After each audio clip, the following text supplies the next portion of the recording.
Hey everybody, it's Nick from Android Headlines, and we're here at CES 2018 checking out Sony's three latest phones, all of which cover the mid-range market in force. The Xperia L2, XA2, and XA2 Ultra are all debuting with a brand new form factor that's sure to make big waves with Sony enthusiasts, especially here in the US. While previous generation Sony phones all featured a disabled fingerprint scanner in the US because of its location inside the power button, Sony is freeing itself from the shackles of past business deals by finally locating that fingerprint scanner on the back, as most Android phones feature. This is of course a big deal because while the rest of the world never missed out on such an important feature on Sony phones, US customers did. There are some other tweaks to the overall design too, and the Xperia XA2 and XA2 Ultra feature the smallest bezels we've seen on a Sony phone yet. It's not quite the bezel-less designs from other OEMs that we've seen lately, but it's called borderless because there's essentially no left and right bezels at all. We did see the beginning of this design language last year, and this seems to be an evolution of it. Both XA2 models come with a Snapdragon 630 SoC, micro SD card slot for extra storage,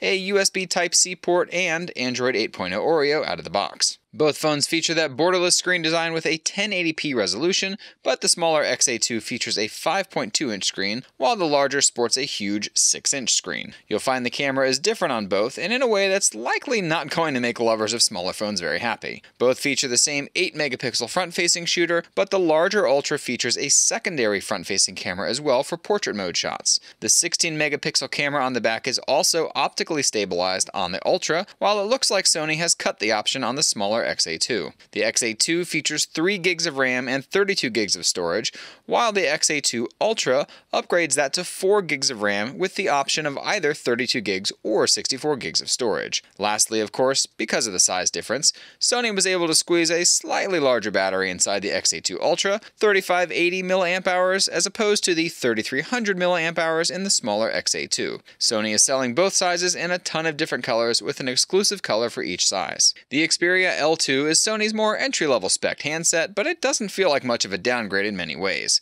Sporting slightly larger top and bottom bezels than the XA2's, the L2 meets in the middle with a 5.5-inch 720p screen and that same borderless design on the left and right sides. Inside is an unnamed 1.5 GHz quad-core processor, which is presumably a MediaTek chipset judging on the Xperia L1 last year. 3 gigs of RAM and 32 gigs of storage is standard and should make the overall experience pretty great. On the back is a 13 megapixel with what Sony dubs 3x zoom, no telling if that's optical or digital yet, but we will find out. And on the front is a new 8 megapixel sensor with a 120 degree ultra wide angle lens. In addition, you'll note a 3300 mAh battery inside, which should give incredible battery life to say the least, a micro SD card for expansion, metallic chassis, and a curved back. Oddly enough though, it's launching with Android 7.1 Nougat instead of Oreo, but we assume that an Oreo update will happen sometime after launch. Speaking of launch, all three new phones are launching at the end of January, so just a few weeks around the corner, but Sony is withholding price for now, citing that there will be regional announcements for price before launch.